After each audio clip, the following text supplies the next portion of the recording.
This goes out to all people watching Rock and Live. This is Jörg Michael of Devil's Train. Check it. It's ready.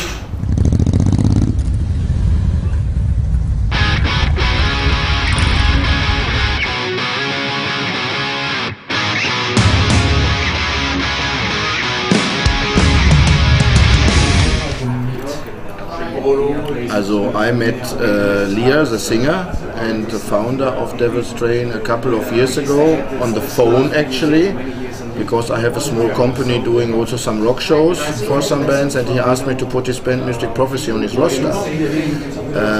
And throughout this event, you know, we had like a few long talks on the phone. And finally also my former band Stratovarius invited Mystic Prophecy on the road. And we played like some European tour together in 2009. Already before that, Leah had like this idea to, beside his normal band Mystic Prophecy, to found something like a rock and roll project. This is actually how he named it. And we're searching for some people. And he found Lakis in Thessaloniki as a friend of Gus G, who is nowadays with Ozzy Osbourne. And they had the same guitar teacher, and he told me he has found like an extraordinary talent for the guitar, and if I would like to join in with my drums to play some rock and roll.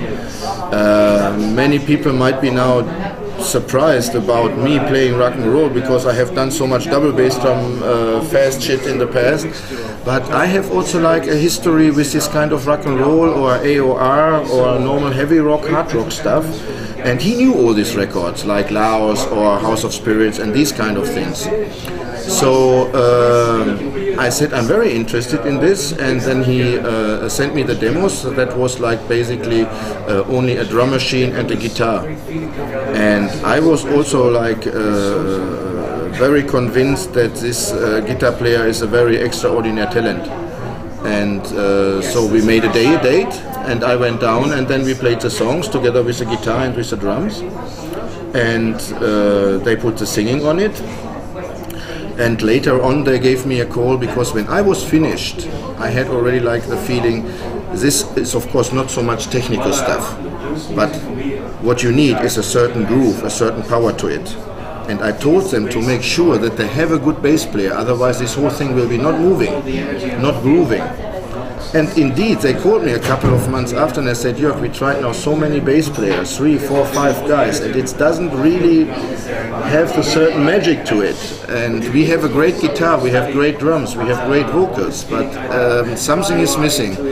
And then I remembered that Jari Kainulainen, which I played with in Stratovarius the first years, in the end of the 90s, he always made me sound so great.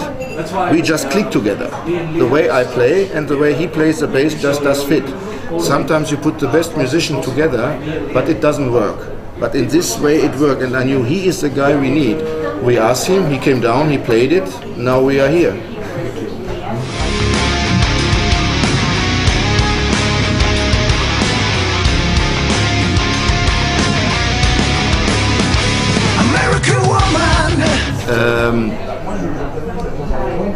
I mean, if we want to have something to say about philosophy, about questions of life, why are we here and all that, we would write a book. You know, this is a rock and roll band, it's a party band, you open your beer, you count in and you play. And so we also, because we don't really think we reinvent the name of rock and roll with this band, we wanted to have something cliché.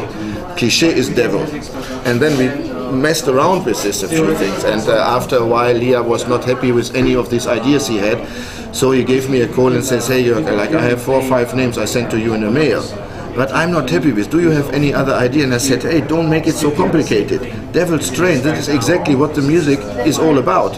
We start and it's going to stop, you know, you get your ticket, you know, the devil is guiding the train, you know, and we go through hell. It's great. So I bloody love it, and especially when it comes down to songs like Room 64, 66 or Roll the Dice. That is like what Devil's Train is all about, and that was basically it. Stay away from me, American woman, mama let me be. Look, I'm hanging around my think their inspiration is like the rock, the blues, the metal out of the last 40 years, you know, starting with bands like The Who, maybe even Rolling Stones, but even more than Deep Purple, Queen in the 70s, and then of course a new wave of British metal like Tigers of Pentang, Iron Maiden, Judas Priest, not to forget, and also like a lot of pop elements maybe here and there, like in the singing. With people like Lenny Kravitz, what is also like based in this kind of bluesy kind of area, and put it into pop and into a modern thing, and then get influenced through all these metal things. I think also Metallica, when you think about the guitar sound, this is where we got influenced. It's basically a package out of the last 40 years. I got more important things to do than spend my time growing old with you. And now, woman, I said stay away. I doubt it. The record came out now in February 18th in Germany. I think they started, and now the other countries will follow. So I think it's a brand new band.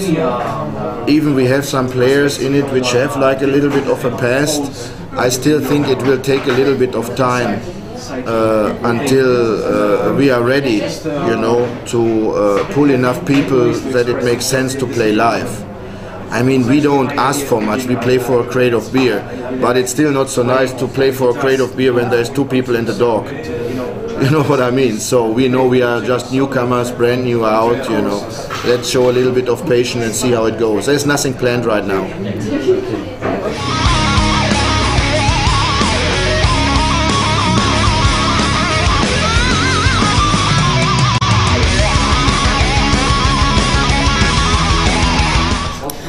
The message we have is like very simple, you know. There's so much shit going on in the world. There's so much difficulties in the music biz, which we are all like suffering from.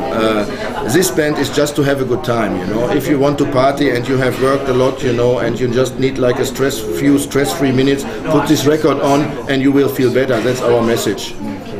At least we did.